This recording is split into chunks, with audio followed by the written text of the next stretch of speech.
Okay, so it's saying I'm live. Yay! Sorry, it shows how long it's been since I've used the live streaming on YouTube. It's changed a lot since I've live streamed. Couldn't get it working. So, while people are coming in and stuff, I'm so nervous. So sorry if I'm rambling and messing up my words. Today's live stream is a bit impromptu. There's quite a lot of stuff going on. There's been a lot of stuff that's happened I want to kind of update you on, but there's also some really exciting stuff coming up. Um, so really short on time. Didn't really have time to do a sit down vlog and edit. It wouldn't have ever happened. So I thought I'll sit down, do a live stream, and then if you guys have got any questions or anything, then yeah, you can give me some feedback. So I am here. I have not given up on the channel. The channel is still very much my hobby and my passion, but I have had to step back from doing the vlogs this past year because it's all been a little bit manic. I've touched on a few things before, but I've almost been scared of saying exactly what has happened for a number of reasons, one of which is being scared of what people would think of me, but also how it would impact on the people that were kind of involved with the situation that's gone on this past year. So hi guys, bear with me. I am going to try and get through this without getting upset, but it is a little bit of a hard topic to talk about. So yeah, a little bit nervous, but bear with me. So as you've known, I've done YouTube for 5 years now, maybe 6 years. It's been very much my hobby, my creative outlet, and it's been a real game changer for me in my personal life in terms of building up my confidence. That was one of the reasons that I started the channel. Was my confidence was quite low, and I had trouble being assertive and being confident. So I thought, what better way than talking to the camera in my own time, editing it. So like if I fluff up my words, it's not a problem. I can edit it at a later date.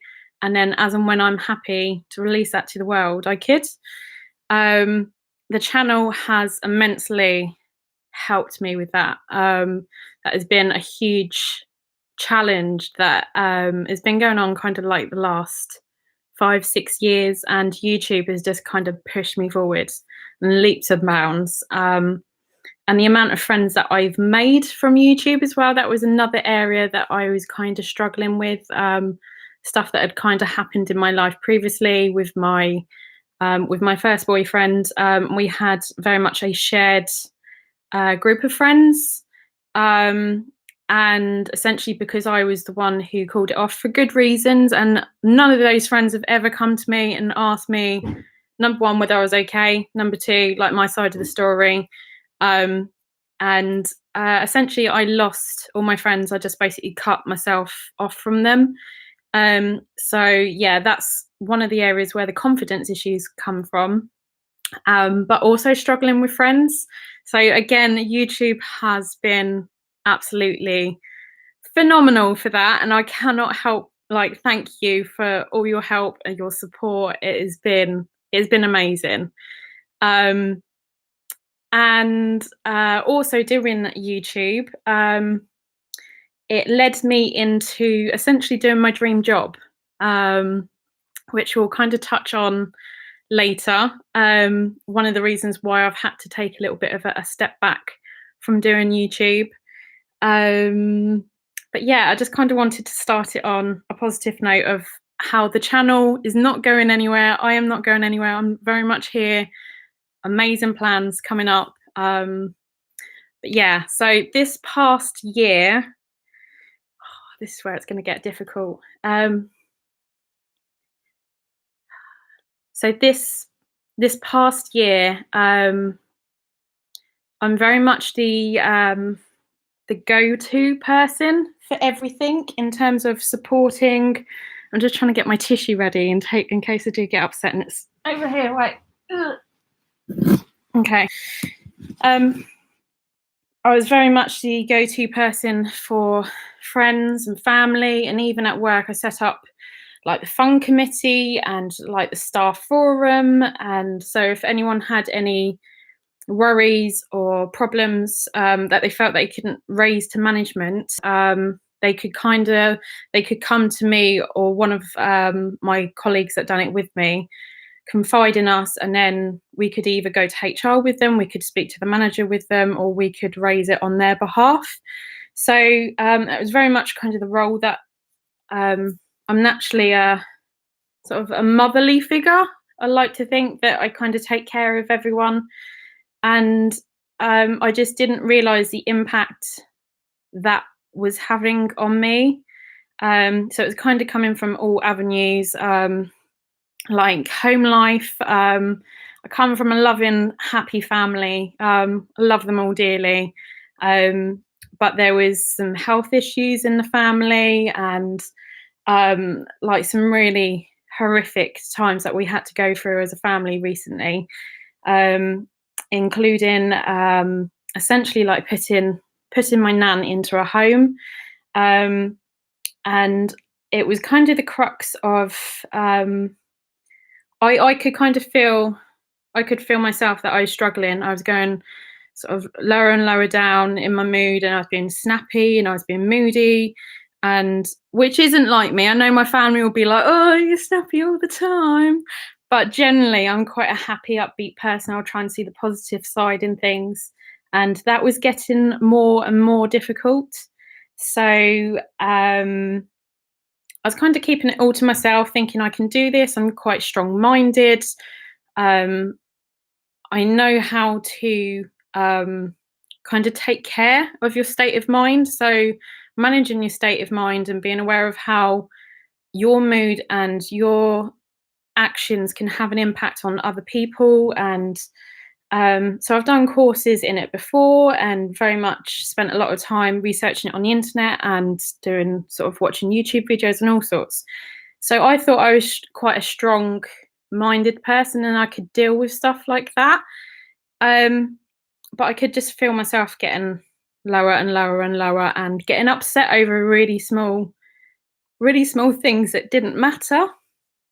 Um, and essentially it all kind of come to a head one day at work, and yeah, I kind of had a breakdown at work, which work was my safe haven with everything that was going on in my relationship with Rob, um, all the worries at home. Work was my one thing that I could plow my time and my effort into and see the results, and that was the one thing that was kind of progressing in the direction that I wanted it to.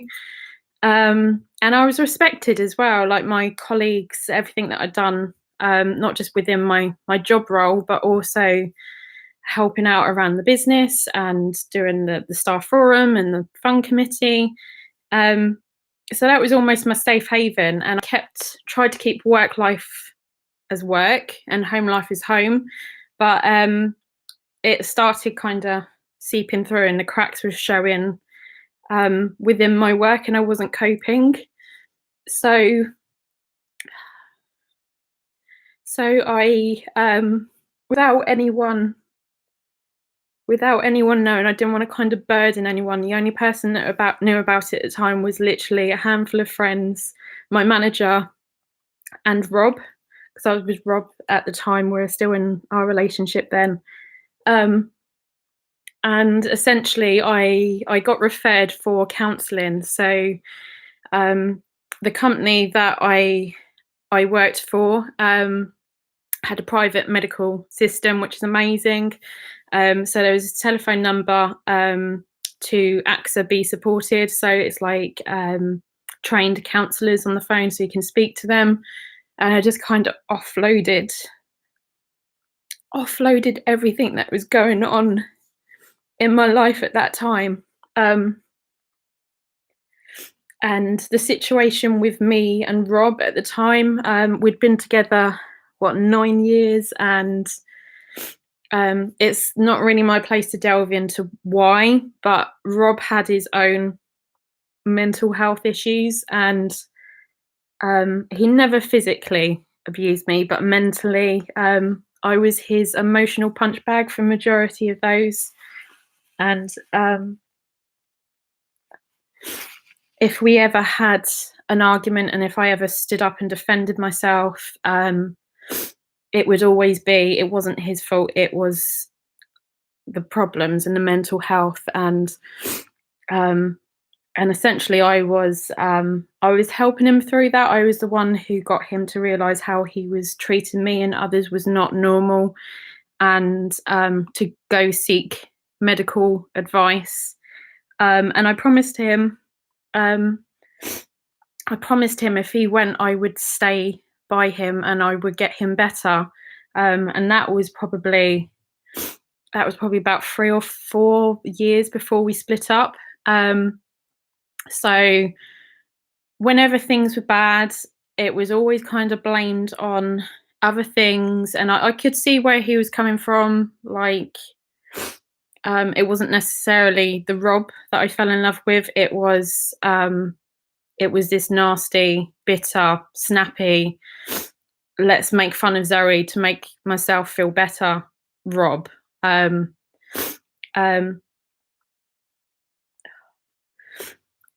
So yeah, I was adamant that I was standing by him to get him better. But it was never a big enough reason. The arguments that we were having, it was never a big enough reason for me to go, you know what, I'm going back on my word. I know I promised you, but I can't do this any longer.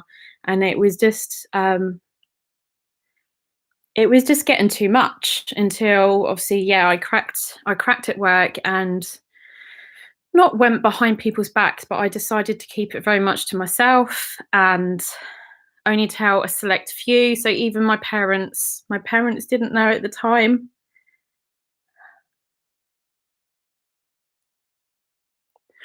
Even though I was living under the same roof with them, like, I was just coming in, and like I had quite a stressful job. I was the only video editor in the whole of the company, which is a FTSE 100 company. I was the only video editor, so I had quite a stressful job. I would come home, talk to Rob on the journey home, probably get a load of verbal abuse or attitude whilst driving home, then go home, see mum and dad, and mum might have had a bad day where she was the sole carer for my nan, and then having to go through putting her in a home and how she was emotionally dealing with that. So I couldn't really have an outlet of, even if I had a bad day, I had difficulty kind of opening up and just saying, I've had a really bad day, this is how I'm feeling, and I can't cope with this right now. Like, I couldn't do it. I was kind of putting everyone else before my own needs, my own sort of health. And mum and dad could kind of see me slipping down and kind of getting more moody and snappy and shutting myself away and not necessarily wanting to socialize. But they had no idea it was me essentially battling with depression. I didn't even know this was the case at the time. So yeah, the day come at work where I just snapped and had to phone AXA, got referred for counselling, which took a few weeks. And the same week that I started my counselling, so my first session of counselling was on the Wednesday. Really big thing for me. So I didn't know what to expect. I felt like I was completely out of control. I didn't really understand what was going on inside my head, why I was so emotional all the time, why I was so upset, why I couldn't just snap myself out of it. Whereas previously, like, the things that had made me happy and like having loving family and friends and everyone around me was enough. Whereas Like, even the smallest things that would make me happy, I just wasn't interested in. So yeah, I went for my first counselling session. It all kind of come pouring out. I remember the first counselling session, I thought I was doing really well, and then she was just like, "Let it go, let it go, let it out." And I kind of looked at her and didn't really understand what she meant. And she was like, "You've got a pain in your chest, a weight on your chest. Just let it go." And I just sobbed and I sobbed and I sobbed. And she was like, "That's all the weight. That's all the weight that you've been carrying. And you've not been able to process, you've not allowed yourself to process it, but also other people haven't given you the time, the space, and the respect to process it, because either I've not been able to ask for help, I've not known how to ask for help, I felt that I couldn't ask for help for all these reasons. So yeah, I started going for counselling.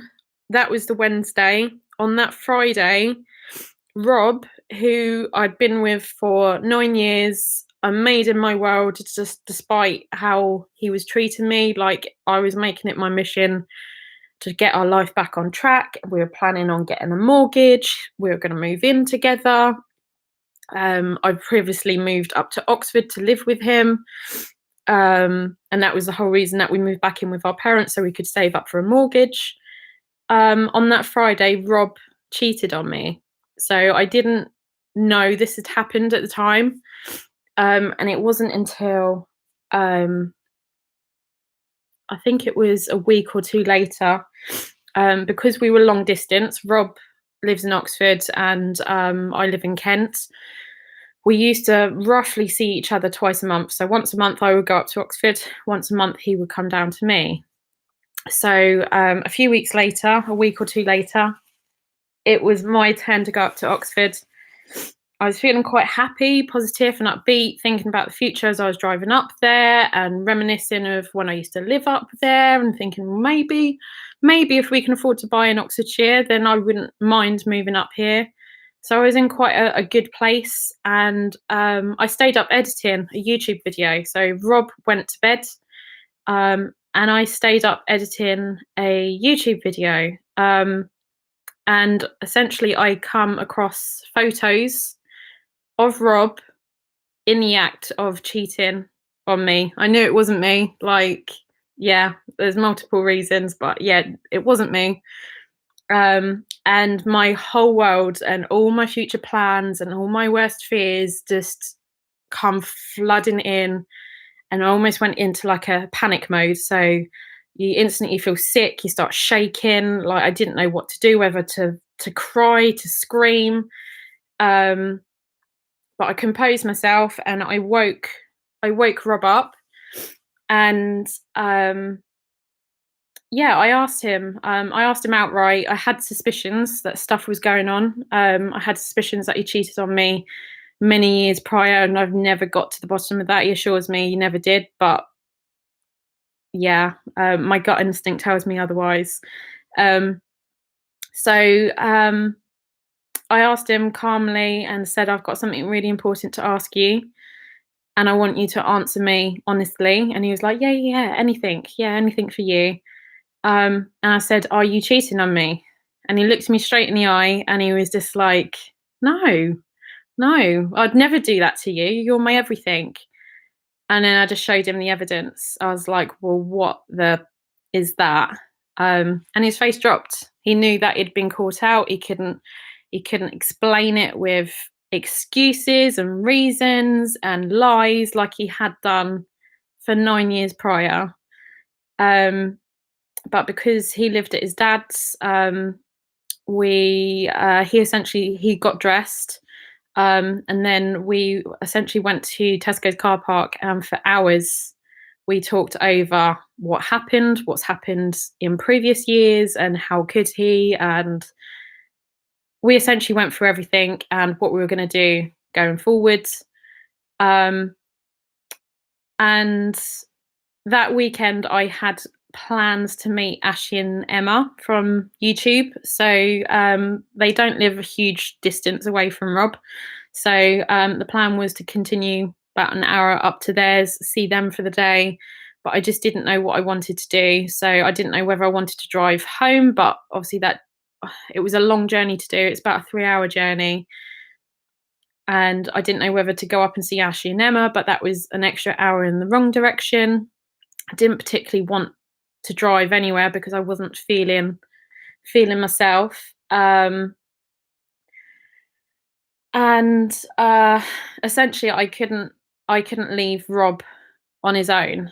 So the weekend where it should have been about me grieving, me getting my head around things, Rob took that away from me, and essentially he went suicidal on me. So that weekend, again, I just done the motherly thing like I normally always do, put everyone else above myself, and started looking after him.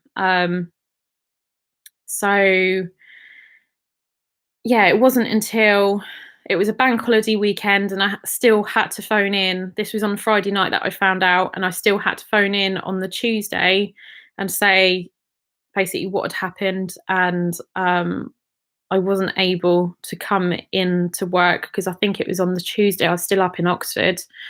And essentially Rob wanted to, I still had to drive myself home because my car was up in Oxford, but Rob wanted to come down with me and essentially tell my parents what he'd done so I didn't have to do it on my own. And the way that he pitched it to me was my mum and dad have been like parents to him, which they had. They'd taken him under his wing and welcomed him into the family as far as they're concerned, like he was a son. And essentially come home and completely threw me under the bus with my parents. So they didn't know about my mental health issues and how I wasn't coping. They were going to know in time as and when I was ready to tell them, and I felt like other things had settled down that they would be able to understand and process that news. But Rob, without any consideration, without any prior warning or discussions that it might be a good idea to tell your parents, completely threw me under the bus and said that there's something that Zoe's not telling you. And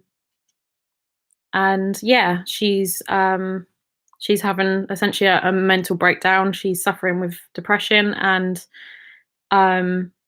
she's not told you because, yeah, I'm not going to go into the reasons why, but that caused a huge ripple effect within my family. So much so that Rob then disappeared, cleared off back up to Oxford, and left the trail of devastation behind him. So my one safe haven of my home was, that was one of the last places that I wanted to be. I essentially felt that I had nowhere to go. I had no options. Literally in one weekend, I'd lost everything that I cared about and was aiming for, and all my hopes and dreams for the future. And I just didn't understand. And on top of this, I was fighting depression. I was in the middle of counselling, and yeah, it was just horrific. I thought I'd hit rock bottom before when I broke down at work. I thought that's what rock bottom felt like. Not coping, not understanding how to fix yourself, not seeing any light at the end of the tunnel, even if it was a distant light.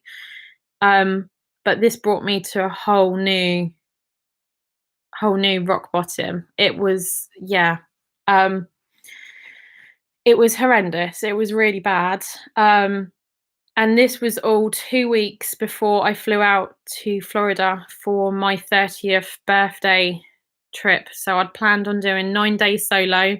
And then the last 2 weeks, Rob was flying out to meet me and do the Universal and Clearwater and all that side of side of Florida. So much stuff was going through my head, like trying to analyze, understand, process everything that was going on in my head, as well as what the heck has just happened on multiple avenues, not really understanding how to fix any of it.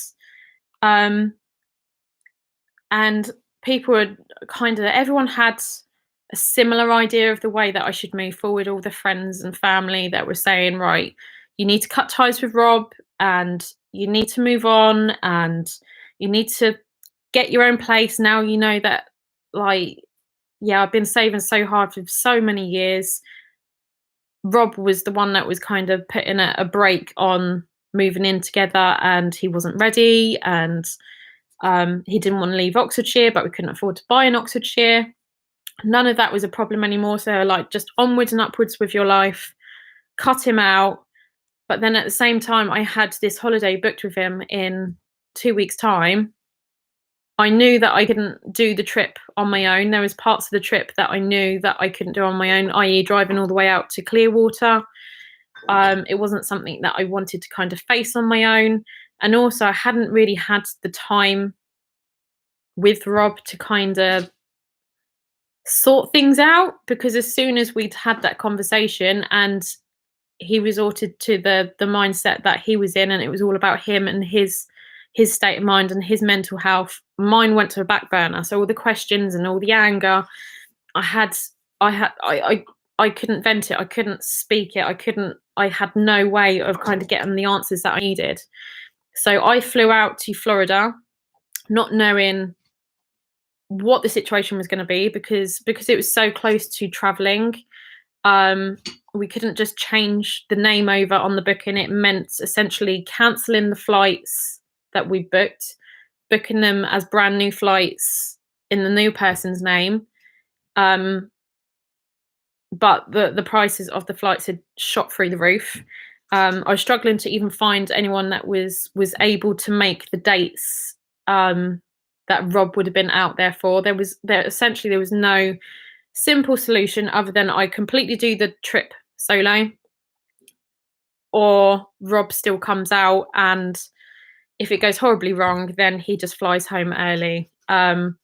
Which, yeah, I flew out not knowing what I was going to do, and then he contacted me a few days before. So this was mid-trip. I was in the middle of Disney, and he was just like, "Do you want me to come? Do you not want me to come? I don't mind either way." So I suggested that he came out, much against everyone's opinions and thoughts of what was going to be best. He come out, and I was like, but it's going to be strictly as friends. We had to share a hotel room, but lucky enough in Florida, you get like your twins. And I was just like, we'll just see how we get on. If it goes horribly wrong, you either go get your own hotel room or you fly home early. So all the vlog content from last year, I did still vlog the trip, but my state of mind that I was in, and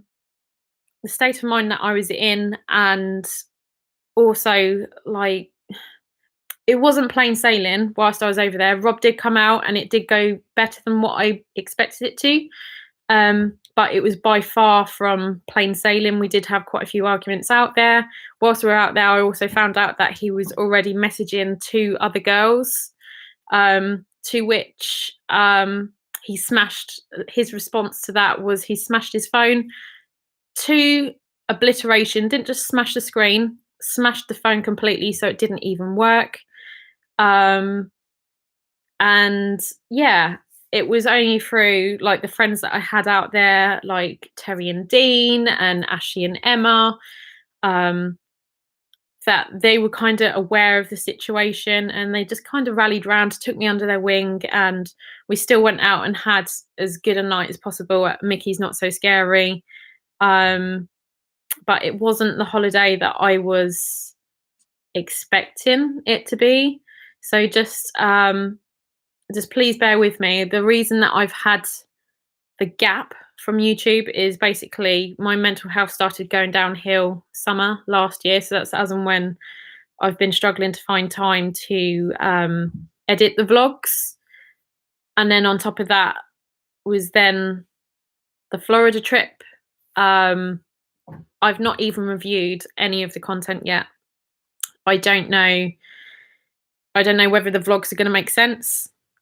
I don't even know whether I've started the vlog, ended the vlog, and whether any content in between is of any good or any use.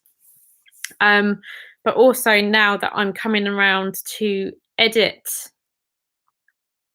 that trip, I don't know how I'm going to find editing it. I mean, it's been almost a year. It was the end of August that Rob and I split up, so it's been almost a year, but it's still very much raw. Like today, one of the reasons for me doing this is I've been tiptoeing around being worried about like mentioning that Rob cheated on me and Rob this and Rob that, whatever, in case he got offended by it. But today I found out that he's now in a relationship. He's in a relationship with one of the girls that he was messaging early on. And one of the promises that we made to each other, so we're still amicable. Everything is like, we still talk and it's all fine and it's all friendly. Like, essentially I got him interested in video. He now does that as a career. So a lot of the talk that we have to and fro is, oh, look at this or check this out. But one of the promises that we made to each other was, as and when we get into a new relationship, as and when it starts getting serious, like beyond like the dating stage, and we're starting to kind of, right, okay, this is like Facebook official almost, that we would tell each other rather than us finding out through social media. And Rob, essentially, I found out today that Rob has been seeing this girl for quite a long time and he's not bothered to tell me. Apparently he was planning a trip to come down and see me and tell me in person. Number one, why would I want to see him in person to give me that news? And number two, he's never made an effort to even contact me to see my availability and would it be all right to come down on this date. So it's just excuses, it's just rubbish. And I just thought, you know what, it's my mental health, it's my situation, it's my YouTube channel. I am done with the silence.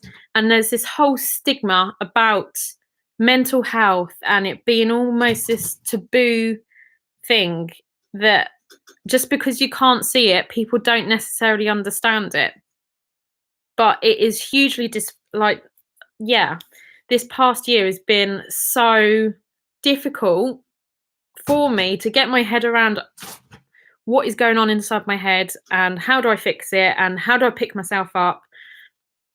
That, yeah, a broken leg, you can physically see that someone is in a cast and they've got a broken leg. Why is that any different with mental health? Because there are days where I was really bad, like after everything happened, essentially, I don't think I'd done a full week of work until January. So I was in the office a few days here and there, but I didn't end up going back to work full time until the January. So it hugely impacted on the one thing that was my safe haven and my bubble. And then I got the news. So I moved out, I set myself up. So I'm going all off on these different tangents here. Like, I should have planned this out, but it's not really something I wanted to kind of plan. So yeah, I moved myself out, started getting set up here, and the one thing that was my constant was my job. And the one thing that I ploughed my time and my effort into and saw the results was my job. I then had the news end of January. I was driving up to Center Parcs, which was meant to be a couple's holiday that I booked for Rob and I. And again, I didn't know what to do with it. I'd left it too late with like everything that was going on with Florida, then moving out, then it was Christmas. And then before I knew it, it was here and I couldn't cancel it, like, unless I completely lost all the money. And because it was through the week, I couldn't find anyone to go with me. So I decided to go up to Center Parcs on my own, and if it was really that bad, then I would just leave early and I would come home.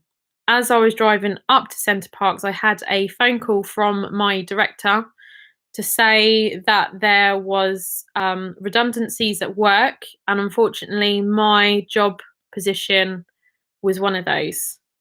So yeah, again, just when I thought that it's all fine, I'm doing good, like things are looking on the up, and again, my whole world has just come crashing down. So I started then worrying about how I was going to cover the bills and my career, everything I kind of worked up towards. And even though they said it wasn't because of the amount of time that I'd had off and my mental health, there was 20 positions that were essentially made redundant. And I was in one of those, but I certainly feel that my situation probably contributed to adding up those numbers of, well, we'll get rid of Zoe because of her sickness record. And yeah, so my position as video editor come to an end mid-March. So I stayed on. That was probably the hardest, what was it, a month and a half, the hardest month and a half to get motivated. It was impossible. And also to go into work daily and see my close friends and colleagues going through exactly the same. Essentially, my whole team, we had to go through this whole process of going through interviews and stuff like that, because my whole team was reshuffling, and yeah, no job stayed the same, if that made sense, and there was no position for video. So that was, yeah, end of January that I had that news, and then it was mid-March that my job was actually made redundant. I am still working at the same company. They've kept me on for a special project, which was originally for 3 months. They then extended it for another 2 months. Those 2 months expire next month. So I'm in a position where I am going to Florida. I am going to announce that in a minute. And I'm just going to put the light on because it's getting a little bit dark.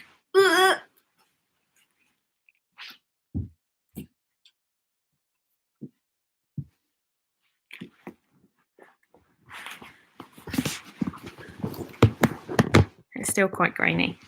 We'll see. So yeah, so I'm in a little bit of a limbo at the moment. Essentially with what I do, with doing videography and editing, there's not really the jobs around here for me to just jump straight into another job.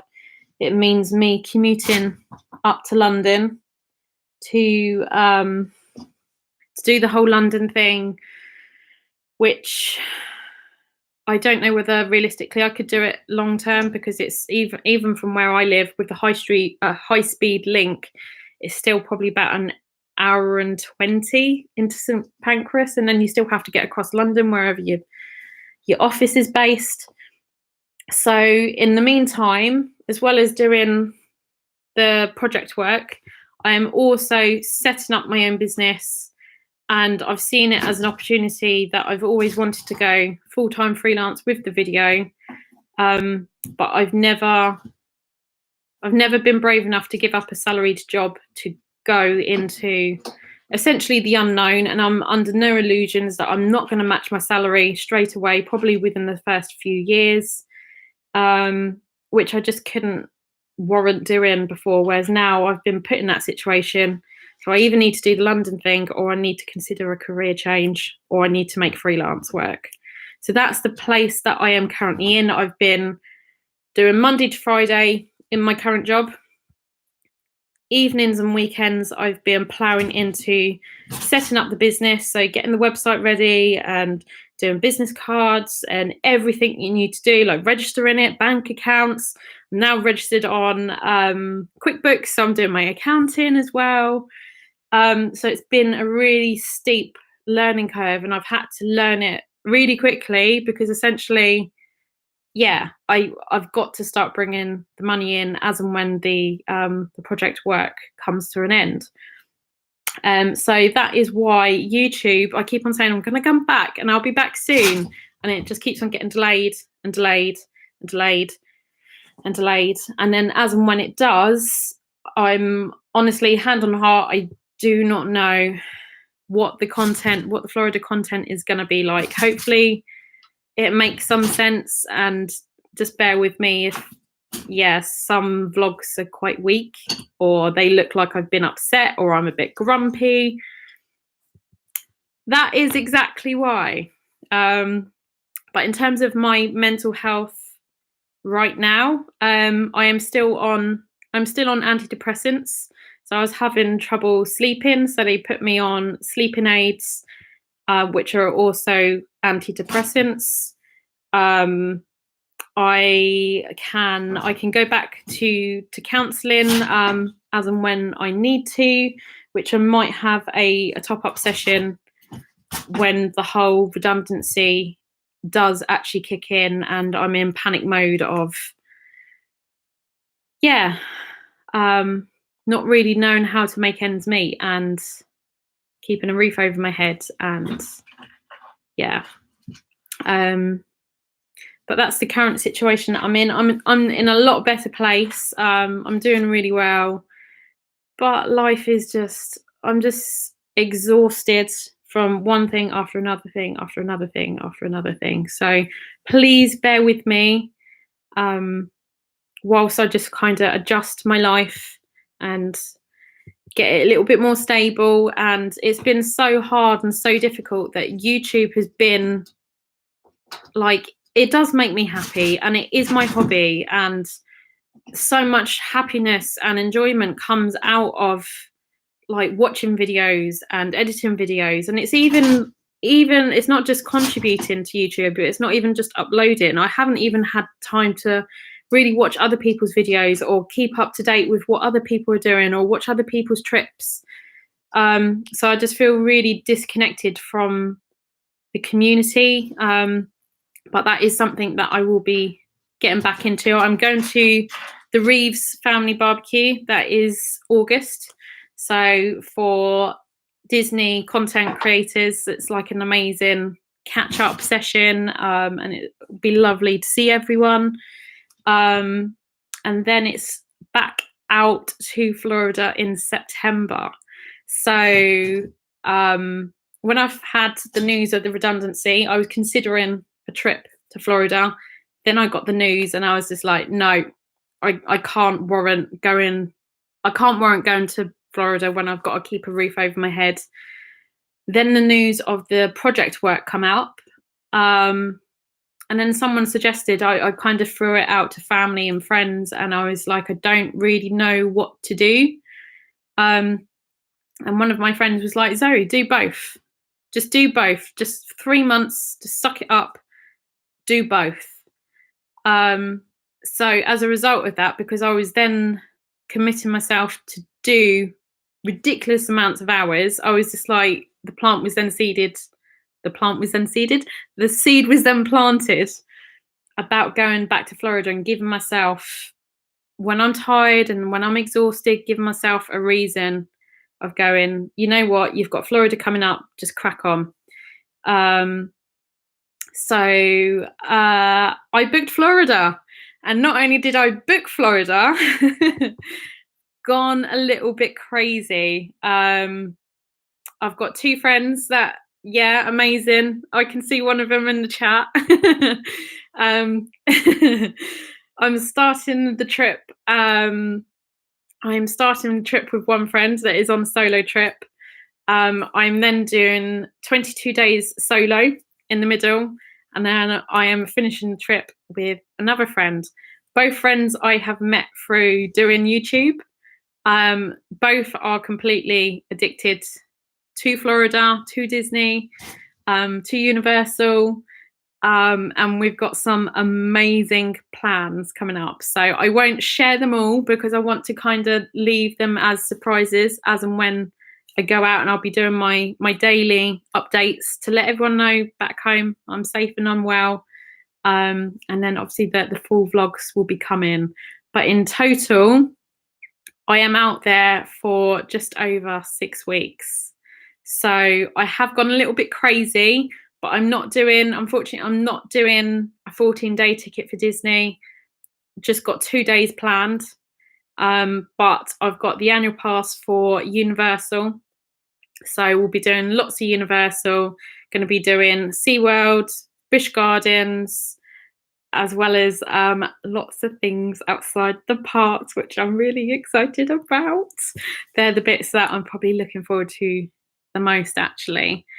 So yeah, this is kind of like a big offload of everything that I've been kind of carrying and bearing for like the last year, not really knowing how to talk about it, to portray it. And I just thought, you know what, like, just talk about it, just put it out there. The people that I have confided in have been absolutely amazing from the community, and it's amazing as and when you get talking to people, it's been a real big eye opener, the amount of people that do either know someone who suffers with a mental health problem, they've been it through themselves, or it's this big taboo subject that no one really. I think it's getting better. People are starting to talk about it, but I just thought with me and my situation, I didn't want people, as and when I started uploading the vlogs, if it looked like I had been upset, or I was being grumpy, or I was being moody, and then obviously you've not really seen me for a year, like, I didn't want kind of people casting their own judgments or assumptions. So I just thought, put it out there and just kind of let everyone know. So yeah, that is me. That is where I've been this past year. Other life updates, in terms of my dating, I've been, where obviously I was with Rob for 9 years, the whole online dating thing, I've never ever done it before. It's something that I've had to get to grips with this past however many months I've been trying to find someone to settle down with and sort my life out and start finding a partner in crime again and enjoying life again. But yeah, online dating. We could do another talking session about online dating at some point if people want it, because it is a minefield. And yeah, the stories that I've already got are just horrendous. So yeah, any tips for online dating? Becca, if there is, people let me know, because yeah, I'm not successful. Like, yeah, it just seems that it's so easy to just do the whole swipe left, whole swipe right. If you do then get to a stage of going out on a date and like meeting up, it's just, I don't know. Recently, the most recent guy that I was seeing decided that whilst things were going really well, and he did actually pull out the L word on me and told me that I was amazing and I was phenomenal and I was so driven and motivated, and that encouraged him. I found out that he was still active on Tinder because he swiped on one of my single friends. I insisted he wouldn't do that. He was quite a good, genuine person, and I believed what he'd been telling me, and things were going really well as far as I was concerned. And we put it down to, he probably swiped before we got together, or things started getting more serious. And then it kept on coming up with like his location. So I thought, well, he might still have the app, and that's fine as long as he's not using it. That's fine. And then it come up with that he'd updated his profile.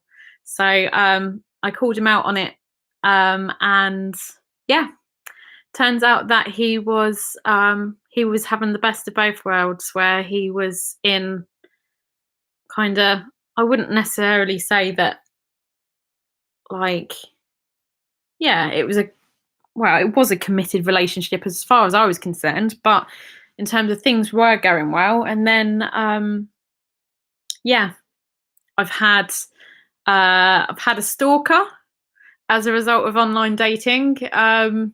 He found my YouTube channel and was slating it, and was just like, it's really easy to hack, and like scaremongering me, potentially. Well, not potentially, but essentially.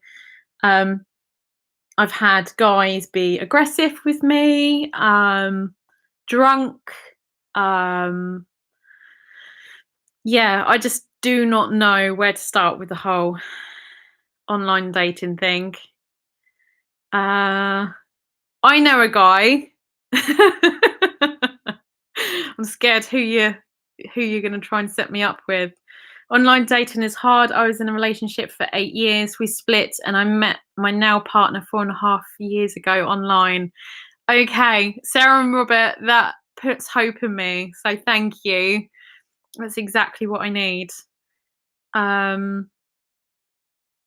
Okay, thanks, guys. You are filling me with a little bit of hope that, yeah, there are some good guys out there on the online dating websites. But I even, because when I was in Florida with Rob, and it come out that he was already messaging 2 other girls, I was just like, right, okay, I come back, and I signed myself up. Like, as soon as I come back, got over the jet lag, I was like, I'm signing myself up for all the dating websites going, essentially. And I even paid for Match.com, and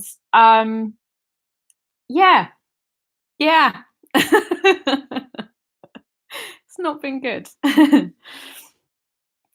Plenty of Fish in the Sea. That's one that I didn't sign up for because I've heard about POV, or not POV, POF, Plenty of Fish. Yeah, POF. Do you still enjoy going on trips? So I haven't really had many trips since Florida last year. But yeah, I am looking forward to this trip coming up, and I'm looking forward to getting out there and kind of, not that the last holiday was a nightmare or a write-off. I still enjoyed it. But it wasn't essentially the holiday that was planned. So I'm excited to get back out and, yeah, do Florida the way that it is meant to be done. Any single guys in the community? Paula, I'll let you find out on my behalf.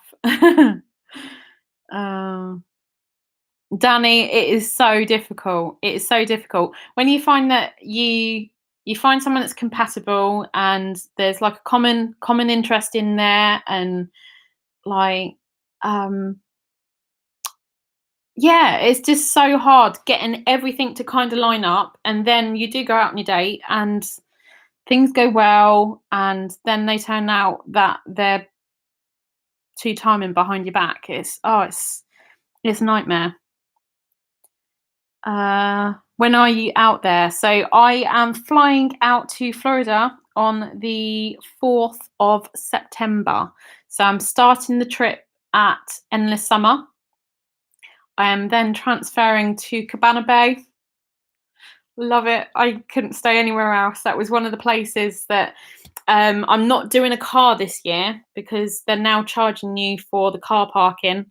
So I priced up staying off site with a car, or staying on site without a car, and I just couldn't bring myself to go anywhere else other than Cabana Bay. I absolutely love it. So sacrificed the car this year, not doing the car until the end of the trip, which is then staying on iDrive. I can't remember the name of the hotel, But yeah, my single part, my solo part of the trip, I am staying at Universal's Cabana Bay.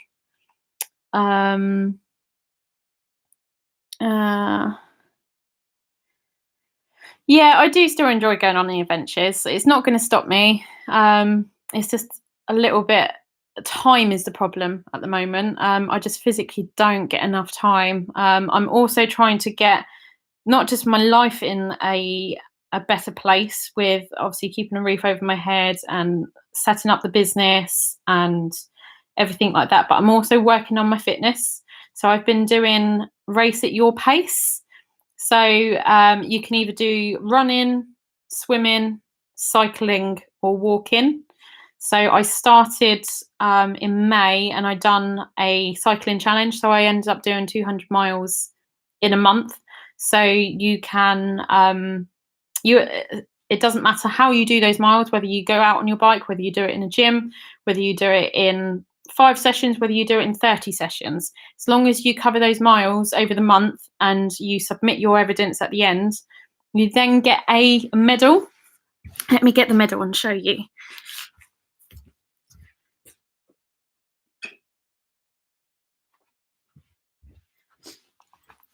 So anyone who's got me on Instagram would have seen this medal. So they're pretty good. They're like thick metal medals, and it's I think it's £10 for the medal only, but you can also get like medal and like a top as well. And then I had last month off because I was just kind of enjoying just going to the gym and doing what I wanted, not being restricted and tied to the bike.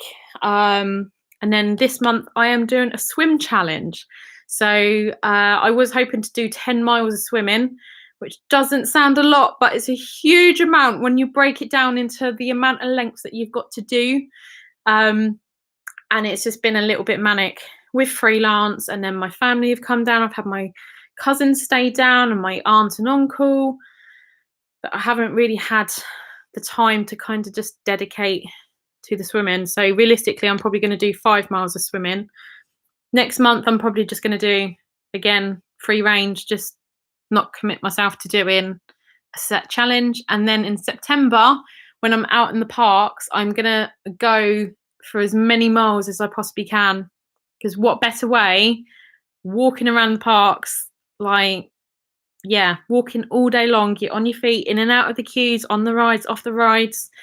And obviously anyone who's done Florida before just knows the sheer amount of miles that you put in every single day to do those parks. Yeah, next month not next month, September, I am doing the walking challenge. So I think 300 miles is the highest. I don't know whether I can do that many miles. It's like, that's 30, no, hang on a minute. It's 10 miles a day. Yeah, 10, if I work that out right, 10 miles a day you've got to walk to do 30 in a month. So I don't know whether I can do that, as well as obviously flight day. I'm going to get hardly any miles in that day, but we will see. You fly on the 23rd of October. Literally just miss you. I think I fly home on the 18th of October. So I just miss you. Timo Sullivan, we come home on the 13th. 13th of September or 13th of October.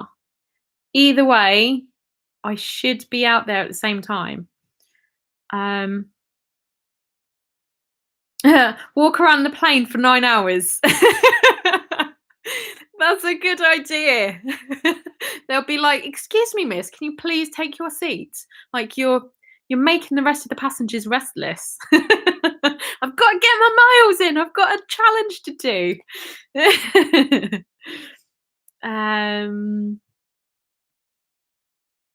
Simon Lisa was thinking the same. Yeah, it's a good idea.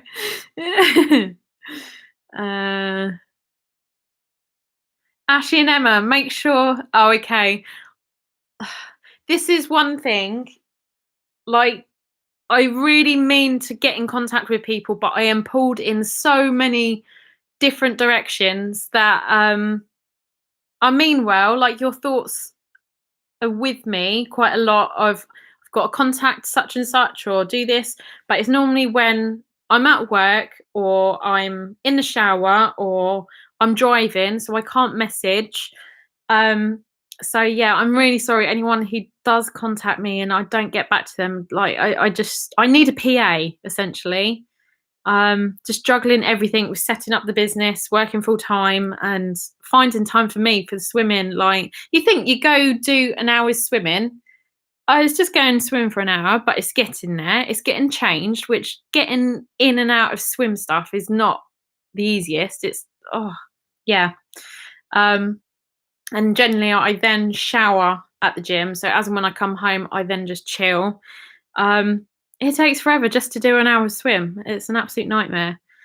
Um, will I still post my last year's Florida trip videos? So yeah, I've still got all the content. I haven't reviewed any of the content. I've done some, like, amazing things, like with Simon and Lisa and Ashley and Emma and Terry and Dean.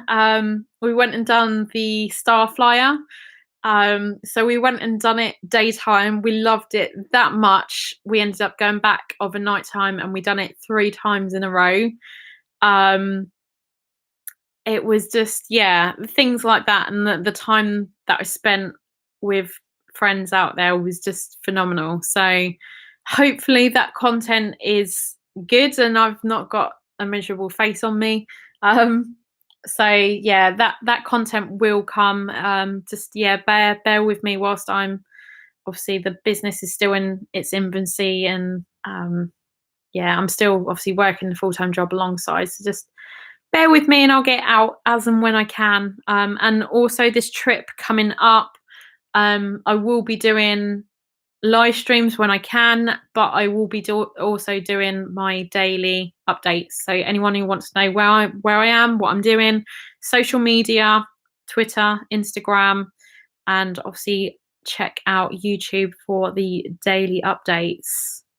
Emma, I'll be your PA. Yes, please. Honestly, I need someone. Looking forward to Busch Gardens. Yeah, let me know the dates as and when you go, and I'll try and get a ticket. I've still got to arrange those tickets. Reeves Family Adventures. It was amazing. It was such a good day. It was so good. So good. Brick Lane with Steve and Alex. We will finally get together in everybody's happy place. Yes. So Steve, Alex, yeah, Chris, like, yeah, Chris and Steve have been absolutely amazing with me.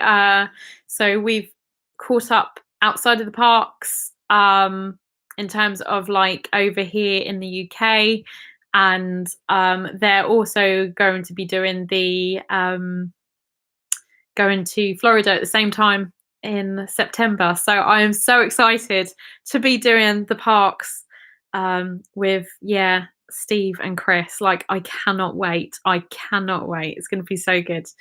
Are you coming to the barbecue? I am indeed. I am coming. It's booked in. I've had a few things that people are like, oh, like, we never get to see you and you're never around. And I'm like, I'm sorry, I am not moving that weekend. I am going to the barbecue. It is happening. I've had it booked in there for a year. Like, we booked that date on the last barbecue, so I am not moving it. I am definitely coming. Am I staying Friday night too? Yes, please. Is that okay, Simon and Lisa? Thank you.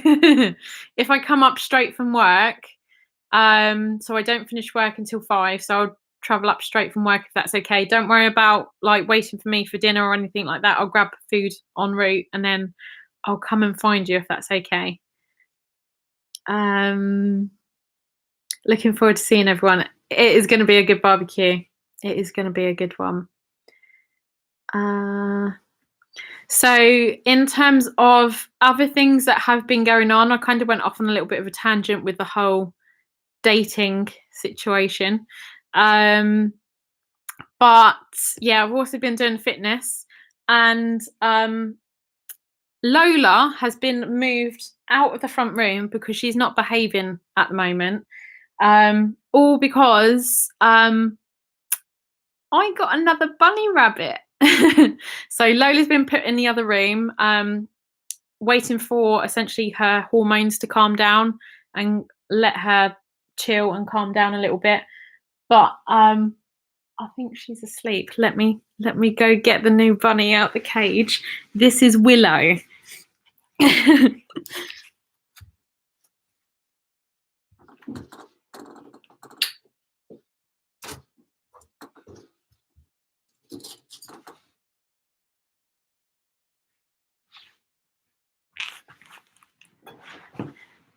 So this is Willow.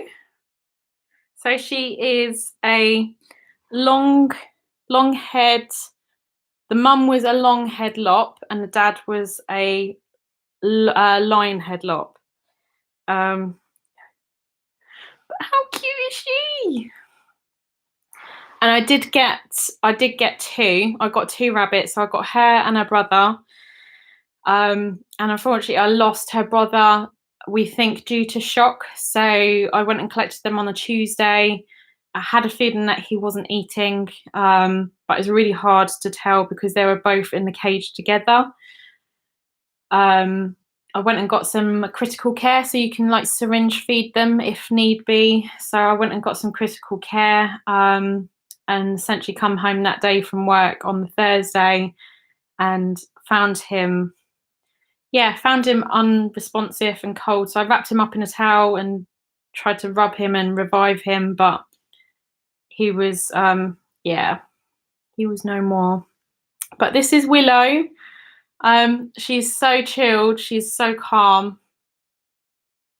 And the aim is to pair her with Lola with time, as and when Lola calms down and she's less territorial. I'm going to reintroduce her back into the front room, keep them in their own separate cages, and then slowly like start mixing more of the sawdust and their scents, and then introduce them in the neutral territory, and then see how it goes. But I've got every faith in this little one pairing up. Like wherever her brother was, she was. They were together.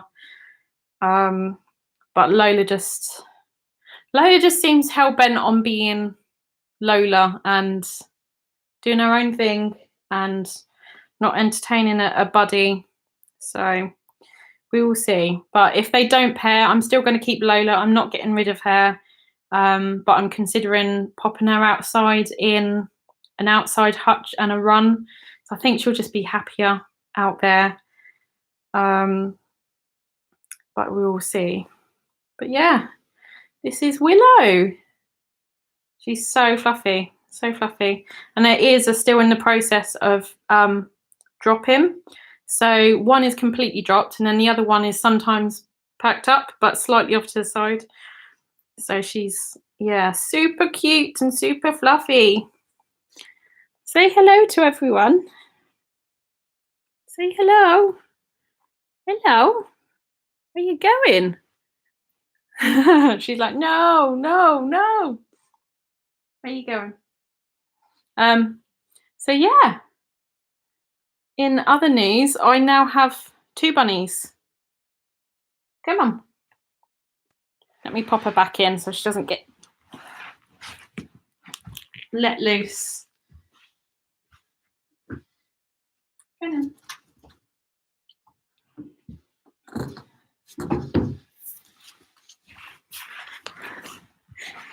Covered in sawdust and hay now. So yeah, that is Willow. And can I just say, like, Steph is in the chat. Steph, Crispy Small Steph, thank you for so much for your help with Lola, because when Lola had her op, we were worried that we were going to lose her. She stopped eating, which is fatal for rabbits if they don't eat for like a period of 12 hours or more. their digestive system comes to a stop, and essentially it's fatal for them. Once it stops, that's it. And poor Lola, she had like a cone on her head when she come back from the vets. She's quite feisty. Even the vets were like, yeah, she's a feisty one. So they popped a cone on her so she couldn't get to her stitches. But then as a result, like, it wasn't even a case of her not eating. She just didn't move. Like, she wouldn't blink. She wouldn't respond, even with like if you put a treat right in front of her. She just didn't want to know. So I was really worried that I was going to lose her because I'd not seen her eat, drink, like go to the toilet for quite a few hours. So I ended up taking the cone off of her and stayed down on the sofa with her that night. And lucky enough, touch wood, it was a few weeks ago now. Everything's fine. She's back to full health. Her stitches are all healed. Managed to keep them in. Like, she didn't pollen them too badly, so they're all fine. Yeah, and then we're obviously worried about Willow's brother. So Steph, I've just been bombarding her, going like, what about this and what about that? And yes, Steph, where obviously her and Dave have Logan and Jess been there, done that, done it multiple times, and they know exactly obviously what to look out for and what's critical, what's not. So thanks, Steph, for all the help and the bombardment of messages that I've been giving you about these bunnies.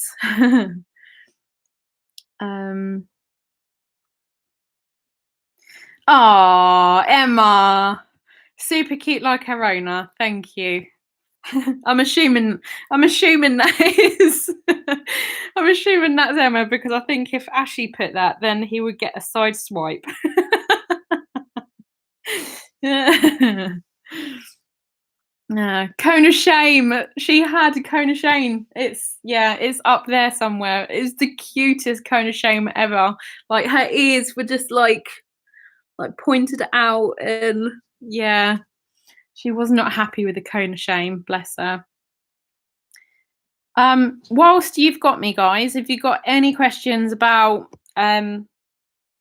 future plans with the channel, with Florida, with me? Yes,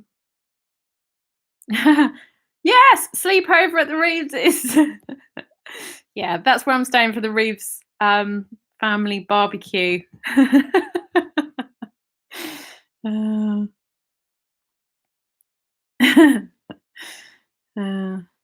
When are we seeing you in Florida, miss?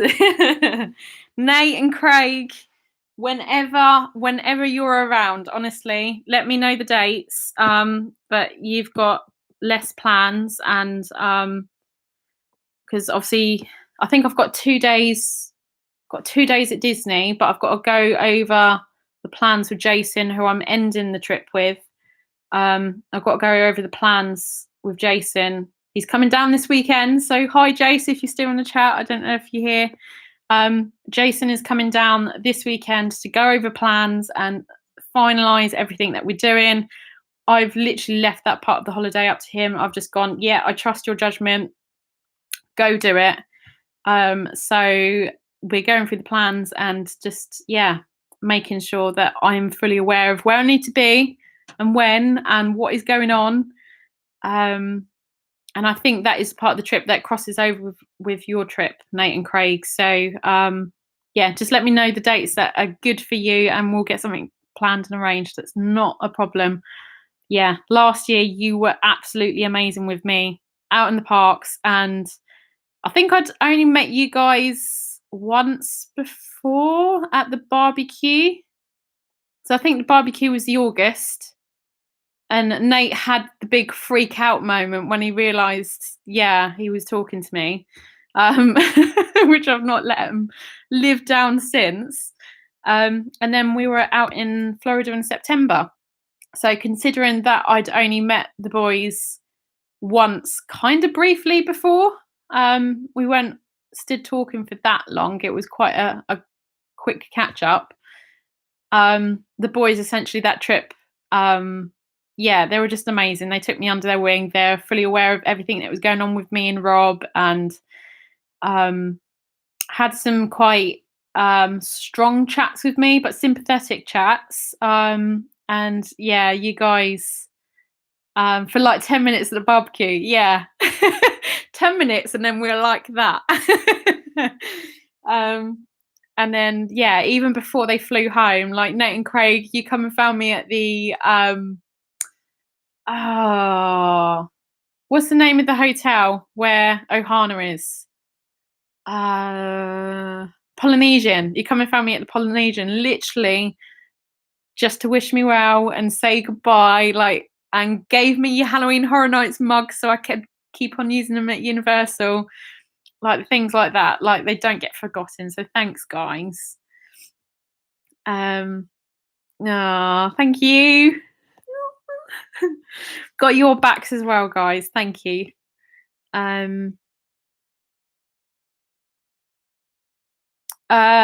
Who did you book Endless Summer Hotel with? Looking to add it to our plans because it looks brilliant. So that part of the trip I am doing with Jenny from Marvel at the Magic.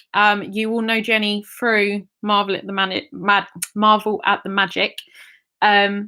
So Jenny has got her own channel, the JK Way. I am doing the start of my trip with her.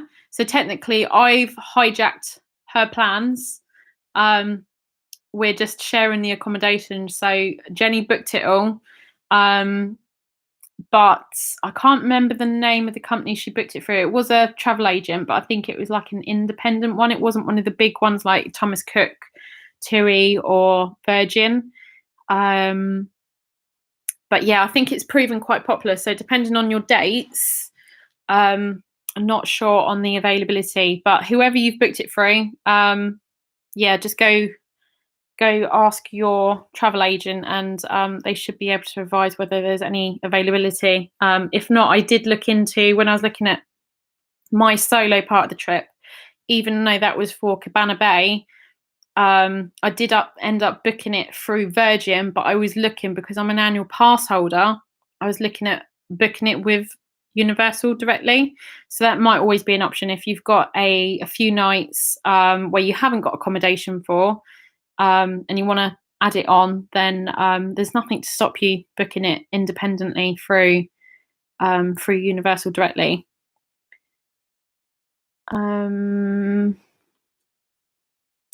Polynesian is the best. It's amazing. I'd love to stay at the Poly, but yeah, working up to that one. Bye, Reeveses. See you in August. I'm sure I'll talk to you soon. But yeah, see you in August. I miss Melanie's by one day. Sorry, Paula. And you're also at the Endless Summer this year. Endless Summer does look amazing. I am so excited to go and experience it. It does look really, really good. And also, one of my friends who works for Universal, got talking to him last year when I was booking my annual pass with him, and he was saying that the shuttle bus commute from Endless Summer to the parks is going to be quicker than what it is from, say, Aventura and Cabana Bay, because the route that it has to do is a longer route, even though it is Endless Summer is technically off-site, it is on top of iDrive. It is actually closer to the bus drop-off point for the parks. So yeah, it's a budget hotel, but it's probably one of the closer ones out of the on-site budget hotels. Kenwood Travel, Marvel at the Magic. Thanks, guys. So Kenwood Travel is who Jenny has booked Endless Summer through. Thanks for confirming that, guys. I've got an image in the back of your head, you watching this and me going, I don't know who Jenny booked it through. And the boys have probably gone, Jenny, who have you booked your holiday through? Check WhatsApp. Why do I need to check WhatsApp? Oh, I've got loads of WhatsApps. One sec. Wait, one sec.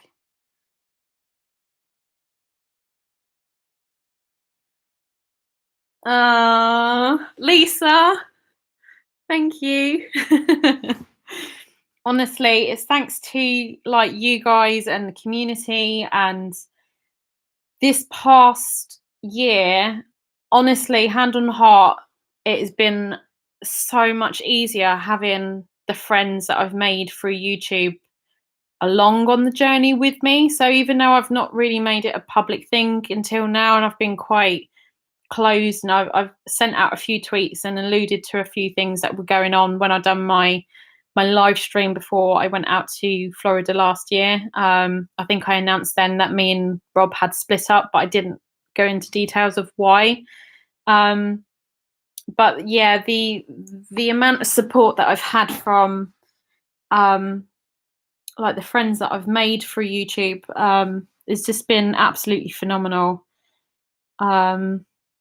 Yeah, so thank you. Marvel at the Magic, we stood over her while she booked it. Okay. No, I can see that. She's probably paranoid about booking the wrong thing or the wrong date. So yeah, you probably did, guys. I can see that.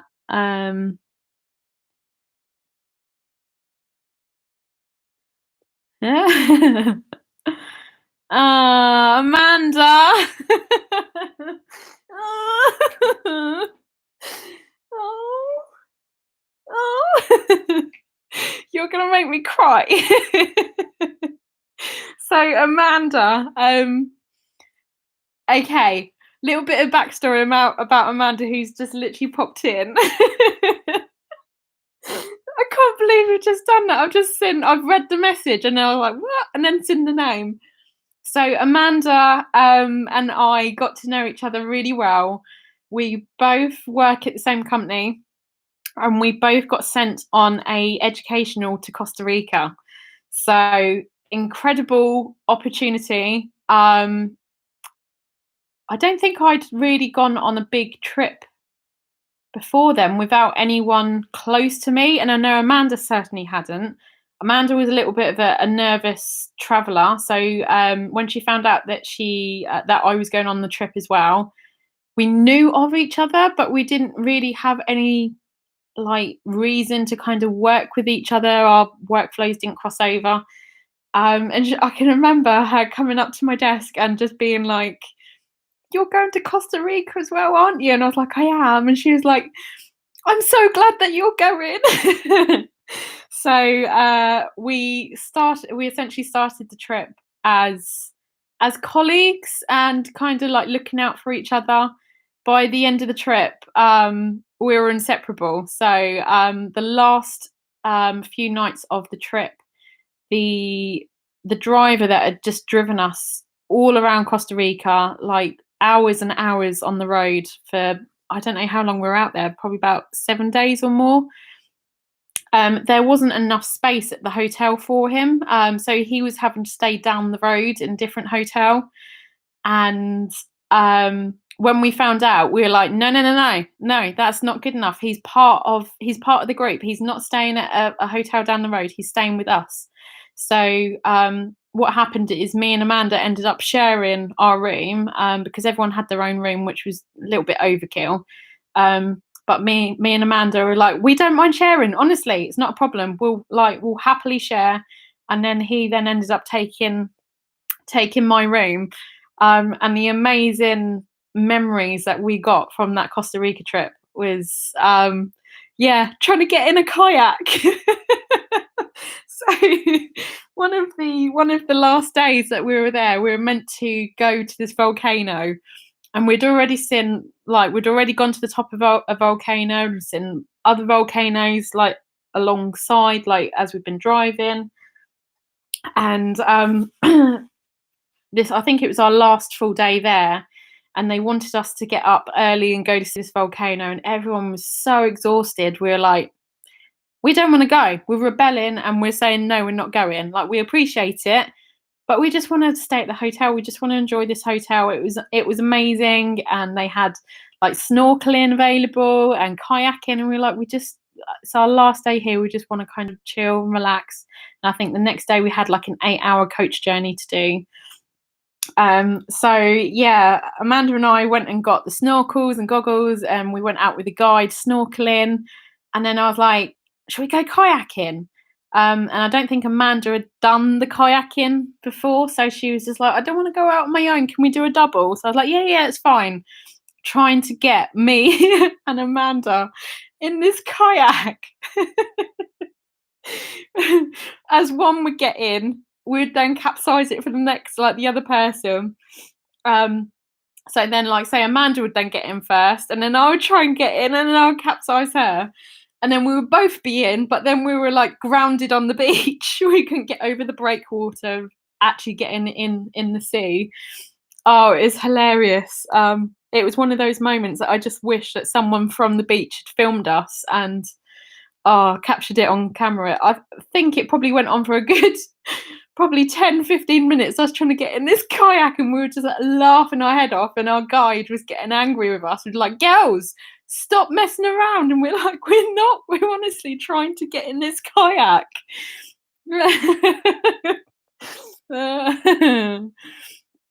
Let all the mozzies in and hogged the shower. It was awful.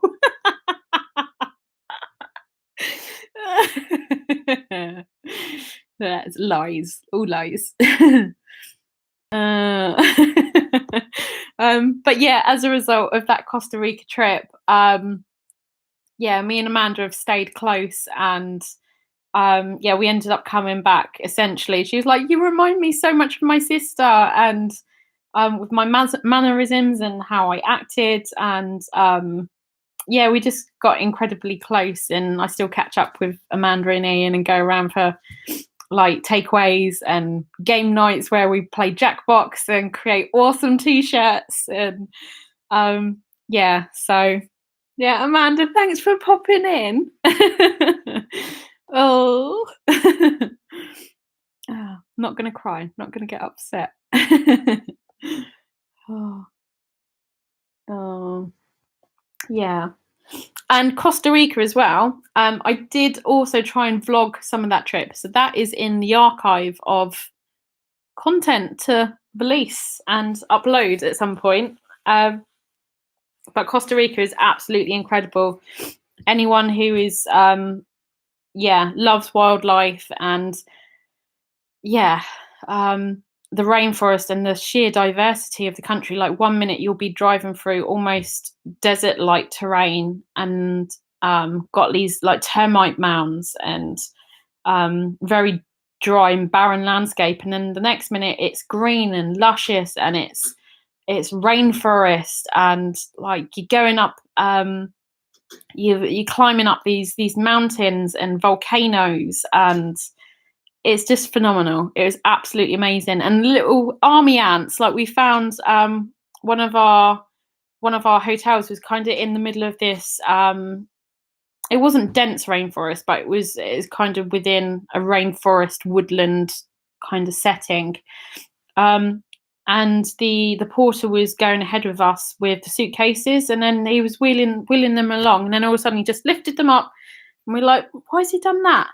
And then as we got close, there's this pathway of worker army ants, leaf cutter ants, just going along carrying their little bit of leaf. And you wake up in the morning and iguanas are they're like pigeons out there. Iguanas are everywhere, just sunbathing themselves, seeing scarlet macaws in the wild. Yeah, it was an absolutely amazing trip. You're one of oh, don't. You're one of our besties, Zozo. Come around for a takeaway soon. Definitely need to get another one booked in. Definitely do.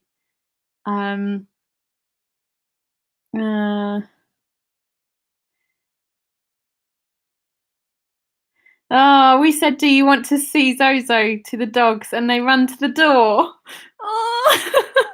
Oh, So yeah, I also house sit for Amanda. So yeah, their pups are my pups as well. I love them.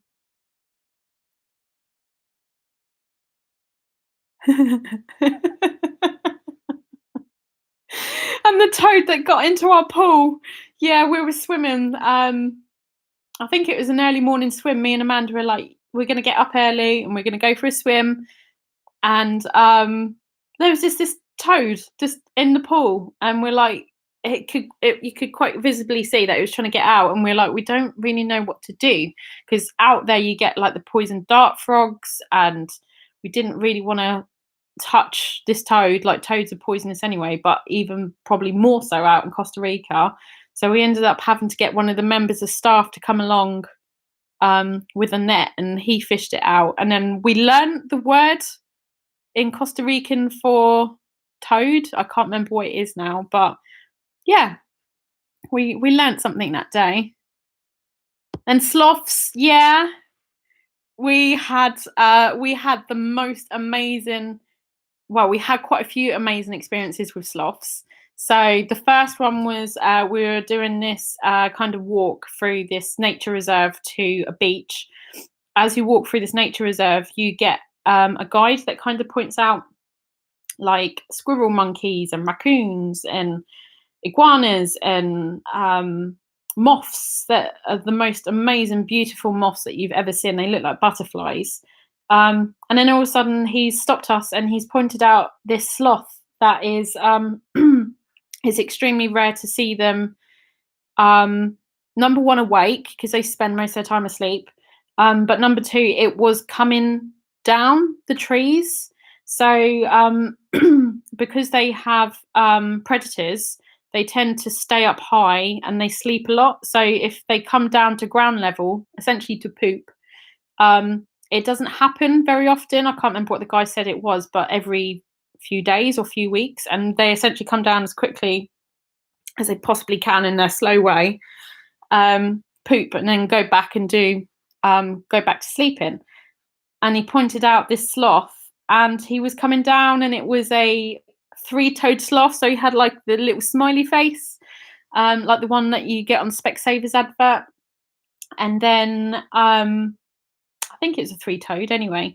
And then a few days later at one of the later hotels that we stayed at, the group that we went with were stood outside just waiting for everyone to kind of get ready before we went down for dinner. And then all of a sudden there's this little baby sloth climbing up the bank towards them, which was a two-toed sloth. And he's literally just climbing this tree right in front of us. Like, if you're not allowed to touch them, you're not meant to touch them, because their fur carries all kind of like moss and bacteria and stuff like that that they need for their health. So you're not meant to touch them. But if we wanted to, it's literally right in front of us, and he was just climbing up this tree right in front of us. It was absolutely incredible. El Sapo, that is frog or toad. Toad, yeah. Well remembered, Amanda. Or did you just Google that? That is amazing if you remembered that.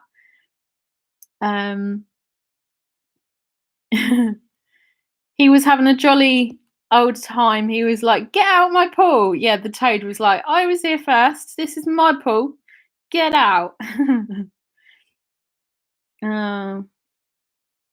Bye, Ashley and Emma. Bye. Bye. No, but thank you everyone who's kind of popped in and showed support, and yeah, not just on this live stream, but the support that you've shown me through the channel and being understanding with me not uploading on a regular basis. And when I do upload, there's weeks, often months in between the uploads that I'm doing. It is really much appreciated, and no doubt that that support will continue on, knowing you guys, because you're all amazing. You're all lovely people. So thank you. From the bottom of my heart, it really is appreciated. And yeah, stay tuned. So it is 50 days today before I go to Florida. So that 50 days is going to zoom by. Like I said, Jason is coming down this weekend to finalise the plans for the end of the trip. I think me and Jenny are sorted with what we're doing at the start of the trip. It's quite a laid back trip that we're doing this year. So yeah, and of course I will be bringing you guys along with me every step of the way with doing the daily updates, but also the live streams and then the vlogs when I come back. So thank you. Thanks, Amanda. Catch you. Yeah, we'll sort something out and catch you later. But yeah, stay tuned. Any questions? I am on social media. I promise I'll try and respond as and when I can. And yeah, just kind of wanted to update everyone with what was going on in my life and the reason why everything's still so quiet. I'm not trying to annoy anyone or offend anyone by not uploading and saying that I will be doing uploads, and then all of a sudden something comes up and it delays it. So I appreciate everyone's understanding and patience, really.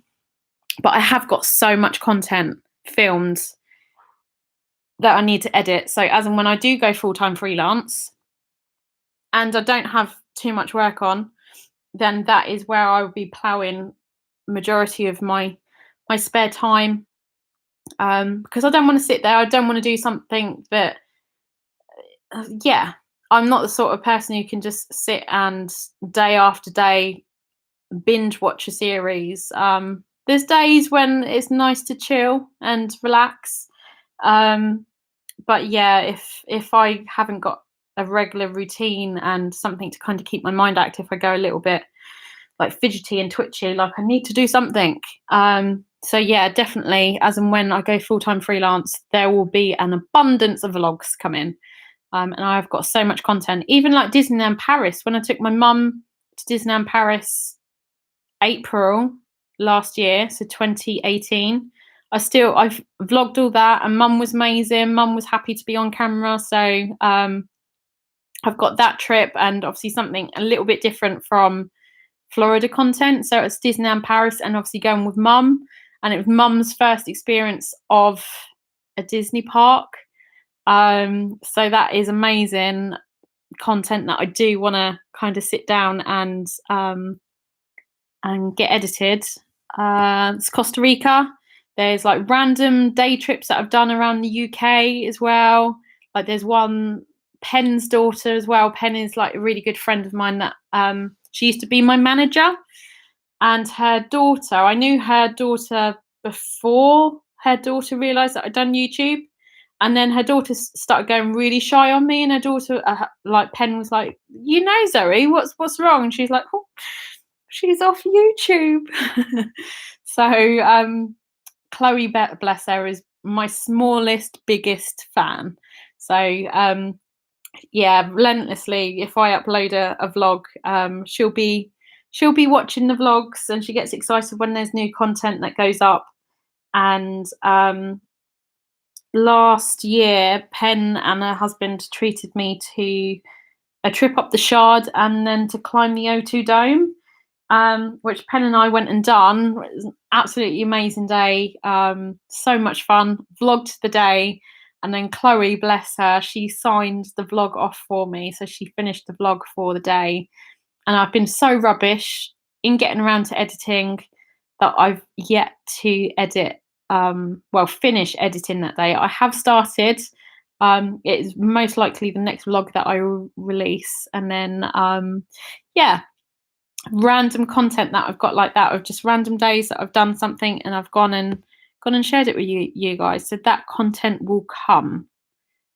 I've been waiting for your Disneyland Paris vlogs. They're there. They're sat in the bank. They are there. I promise they will come. Cannot wait to watch your up and coming vlogs. Thanks, Deb.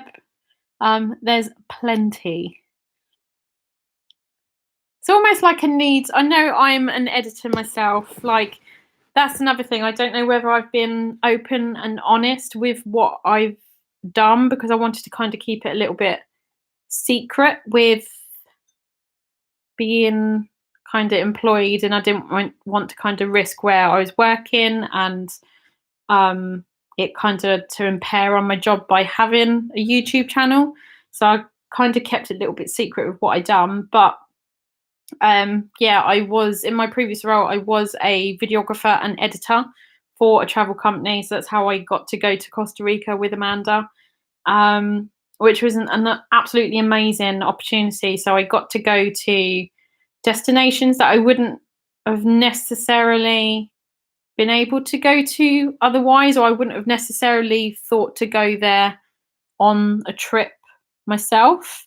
And to experience it in a way that, again, I wouldn't have necessarily thought to experience it, or had access to places that I wouldn't have been able to, as just going there as a holiday maker on my own. So yeah, I've been extremely lucky to have had that experience, and I'm by no means taking that for granted. And it also gave me the kind of the time and the flexibility to kind of scope the video for the company into kind of my own project and my own kind of my way of doing things. And where I was literally the only video editor in the whole of the company, it was anything to do from social to, like, my team also dealt with like the TV commercials. So as and when like we had those come in, they come to me. And yeah, and anything that needed filming, then they sent me out to do the filming, which was just amazing. I've done like Venice, Costa Rica. I've done quite a few places in Germany and France on like river cruises. Yeah, it's been an absolutely amazing opportunity. And I've learned so much from like the contractors that we've got in. So that's one of the reasons that I got into doing 360. I went up to YouTube. I was very much pushing and promoting doing 360 video for the company. And so I went up to one of the YouTube events that was doing interactive video, VR, and 360 video. And just opportunities like that I wouldn't have had otherwise. So yeah, I'm really, really grateful, even though it has kind of come to an end with that position being made redundant. I'm extremely grateful for the opportunities and experiences that I have had, and it's almost propelled me forward and given me the confidence that I can do freelance. So that is what my company is going to be doing: photography, videography, editing, After Effects. So that is where the majority of my time will be spent doing the all the new stuff for the company. So if anyone needs anything, if anyone needs any intros, end slates, animated bell icons, you know where to find me. Best of luck freelancing. Always been freelance, so I know the struggles. There's a few freelance groups that you could maybe introduce yourself in if you want. Yes, please. Drop me an email, or I do actually need to change my email for YouTube, because it's currently zoeandrob@gmail.com. So you can get me on that one. But that's just prompted me. I do actually need to change my email for YouTube, because Rob is out the picture.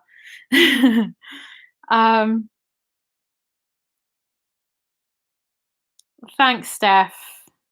So yeah, the freelance situation at the moment is the business is up and running. It is all registered. It is all it's all above board. All that side is all set up, good to go.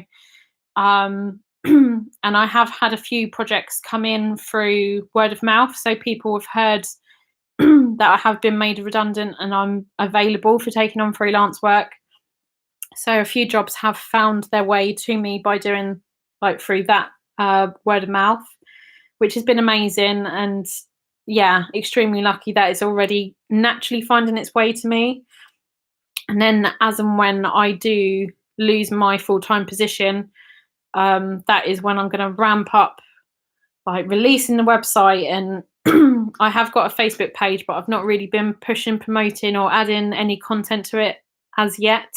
So as and when I'm ready, I'm going to be doing that. I'm going to be doing like wedding fairs. So my last project that I've done, I'm still currently editing as well, was a wedding. So I've filmed weddings, I've photographed weddings, I've done commercial photo shoots. So yeah, I've been extremely lucky with the work that I have already been given and able to put in my portfolio, which is amazing. Dave.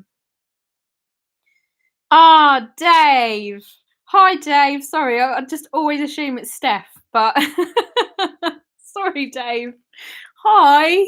Hope you're well. Nate and Craig, see you later. Bye. But yeah, I'm excited. I'm really excited for the future to see see where it takes me. Not just with freelance. Like everyone kind of has a dream of being their own boss and making their own hours and having a better work-life balance. In reality, you end up probably taking on too much work, stressing yourself out too much, and doing doing more hours than you probably would have done with a 9-to-5 job, because you just don't know when the troughs are going to come. You don't know when the work is going to dry up or where your next paycheck is going to come from. So I'm under no illusions. It's not going to be rose tinted, and it's not going to be perfect, and it's not going to be a steady stream of work coming in. And but I am honestly excited, and it has been something that I've been toying with the idea for a few years. And like I said, I've never been brave enough to give up a salaried job to go do. So yeah, can only give it a go. And if it doesn't work out, then I just go find a salaried job elsewhere, whether that be London, whether I do a career change, or I get a part-time job to subsidize me doing freelance work as and when obviously it comes in. So yeah, we will see. We will see. Bricklaying with Steve and Alex, Steve and Chris. I've just realised today is the day that you're at Thorpe Park. What are you doing watching my live stream? Go make the most of your evening. Like, don't watch this. Hope you guys are alright as well. Like, yeah. Sending love.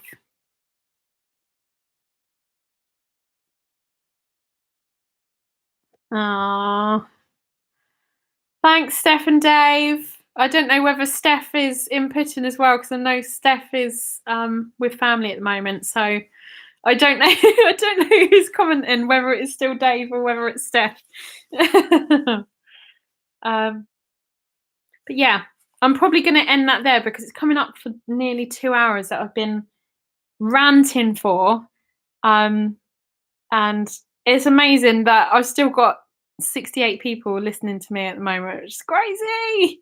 It's crazy. I always think if I go into a meeting with 68 people, I would just freeze. I wouldn't know what to say. I fluff up my words, and now I fluff up my words anyway, and I still ramble.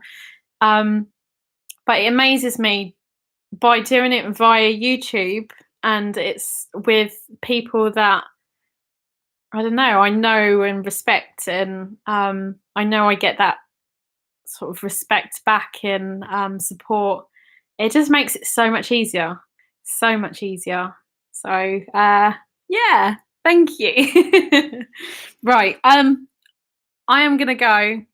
I'm gonna stop rambling, and for anyone who didn't see Willow earlier, because she's probably in the middle of the session, I am going to finish by taking the laptop over to Willow. although she's not looking. Hey, you. Oh, I made a jump. Sorry. She's not happy with me now. She's like, you made me jump. Hello. There you go. Little fluff ball. Hello, you. Hello, you. Right, so thanks, guys. Thanks for listening for the last 2 hours, like some of you. Yeah, thank you. And thanks for showing support. And look at her in the background. She's so cute. Yeah, thanks for the support as always. And September, Florida, be doing live streams, daily updates, and then as and when I can, I will be releasing last year's content. But as explained earlier, just I'll try and get around to it as and when I can, and bear with me if some of them are a little bit short or I'm not my usual self in them. That is why. You now know. So thank you. Sending so much love. And I will catch you guys. That's a really rubbish heart. I'm just trying to hold the laptop as well. I will catch you guys at some point in the not so distant future. So bye. Bye. 48 sleeps bricklaying with Steve and Alex. Wow.